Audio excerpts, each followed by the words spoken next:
Friends ఈరోజు special వచ్చేసి egg, baking powder, vanilla essence ఇవేం లేకుండా గోధుమ పిండితో బెల్లంతో హెల్తీగా కేక్ ఎలా ప్రిపేర్ చేసుకోవాలంటే ముందుగా ఇలా ఒక మందపాటి గిన్నె తీసుకొని అలా ఒక స్టాండ్ పెట్టుకొని మూత గట్టిగా పెట్టుకోవాలండి.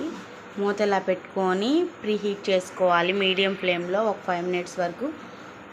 ఇది హీట్ అవ్వాలి. ఇది హీట్ అయ్యే లోపల మనం ప్రిపేర్ చేద్దాం.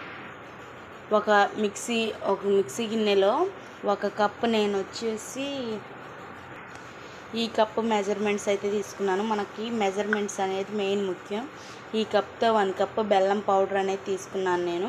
3 యాలక్కాయలు అయినా బెల్లం పౌడర్ అక్కడక్కడ కొద్దిగా ఉండలుగా ఉండేది కదా, దాన్ని మెత్తగా గ్రైండ్ చేసి దాంట్లోనే 1 కప్పు బెల్లం పొడికి 1 కప్పు గోధుమ పిండి అండి వేసి ఒక చిటికెడు ఉప్పు వేసాను, సోడా ఉప్పు కొద్దిగా వేసాను. మొత్తం ఇలా మెత్తగా గ్రైండ్ చేయాలి.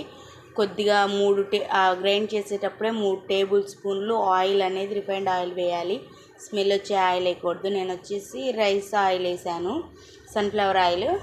ఇప్పుడు దీంట్లో కొద్దిగా కాచి చల్లార్చిన పాలు ఉంటాయి కదండి, ఆ పాలు అనేది వేసి ఇలా మెత్తగా పేస్ట్ గ్రైండ్ చేసుకోవాలన్నమాట. ఒక గిన్నె తీసుకొని కొద్దిగా ఆయిల్ పూసి దానికి కొద్దిగా గోధుమ పిండి వేసి ఇలా డస్టింగ్ చేసుకోవాలి. ఇప్పుడు ఈ మిశ్రమాన్ని అంతా ఈ గిన్నెలో యాడ్ చేయాలి. కేక్ కన్సిస్టెన్సీ కూడా చూడండి ఫ్రెండ్స్ ఎలా ఉందో అలా ఉండాలన్నమాట. ఇలా మొత్తం దాంట్లో వేయాలి. ఇలా మొత్తం వేసాం కదా, ఇప్పుడు ఒక రోల్ తీసుకొని దీంట్లోకి కొద్దిగా బాదం పప్పులు వేయాలి. దీన్ని పచ్చాగా మనం దంచుకోవాలి. నేను వచ్చేసి బాదం, పిస్తా అన్నీ వేసానండి, పిస్తా పప్పులు ఇవి. ఇప్పుడు ఒకసారి జస్ట్ ఇలా ట్యాప్ చేయాలి, ఎందుకంటే ఎయిర్ బబుల్స్ ఉంటే పోతుంది. ఇప్పుడు దీన్ని ఇలా ట్యాప్ చేసాం కదా, ఇది అనేది దాంట్లో పెట్టేయాలి. చూసారా ఫ్రెండ్స్, ఇప్పుడు ఇలా పెట్టాం కదా, దీని మీద మూత అనేది పెట్టేసి 30 to 35 minutes వరకు వెయిట్ చేయాలి. మీడియం ఫ్లేమ్లోనే ఉండాలి. ఇది వచ్చేసి హై ఫ్లేమ్లో ఉండకూడదు. మధ్యలో ఒకసారి మన కేక్ కుక్ అయిందో లేదో చూద్దామండి. మన కేక్ వచ్చేసి ఇంకా కుక్ కాలేదు, ఇక్కడ పచ్చిగానే ఉంది. సో ఇంకొక 5 minutes వచ్చేసి మనం మూత పెట్టి ఉంచుదాం. మూత అనేది పెడదాం. కాలుతుందండి, చిన్నగా జాగ్రత్తగా పెట్టుకోవాలి. ఇలా మూత అనేది కరెక్ట్గా పెట్టుకోవాలి. ఒక 5 minutes ఉడకనిద్దాం. చూసారా ఫ్రెండ్స్, కేక్ అనేది ఇలా వచ్చింది. ఇప్పుడు మనం ఒక ఫోర్క్ కానీ టూత్ పిక్ బ్యాన్ పెట్టి చూస్తే కొంచెం అనేది మనకి బేక్ అవ్వాలండి. చూస్తున్నారా, కొంచెం పైకి లేసింది, కొద్దిగా ఉడకాలి, ఇలా అంటుకోకూడదు. చూస్తున్నారా, 1 minute అయితే మనకు అయిపోయింది. ఇప్పుడు ఇలా కుచ్చి కొంచెం ఇదిగో చూస్తున్నారా, మనకి ఎక్కడ ఏం అంటుకోలేదు. ఇంకొక సైడ్ కూడా కుచ్చి చూపిస్తున్నాను చూడండి, చక్కగా ఫ్లఫీగా వచ్చేస్తుంది. ఇప్పుడు స్టవ్ అనేది ఆపేసి చక్కగా చల్లారనివ్వాలండి. ఇది వచ్చేసి ఇలా పక్కన పెట్టుకొని కాసేపు చల్లారనివ్వాలి, పూర్తిగా చల్లారనివ్వాలి.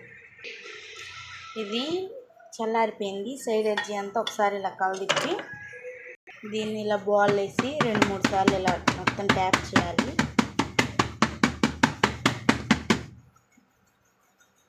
అంతేనండి. చూసారా, మనకి ఎంత రుచికరమైన పర్ఫెక్ట్ కేక్ అనేది మనకి రెడీ అయిపోయింది.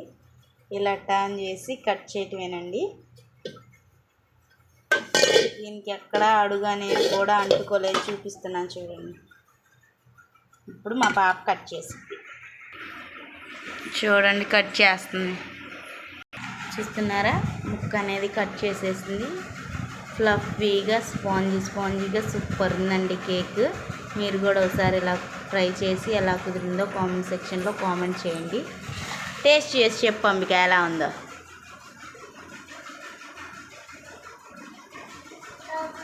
సూపర్ ఉందా?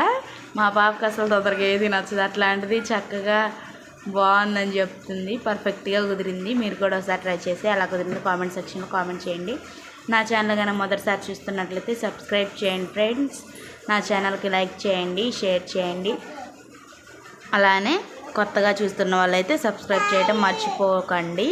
Bye friends. రేపు మళ్ళీ వేరే అయితే మళ్ళీ కలుస్తాను. చాలా బాగుంది కేక్.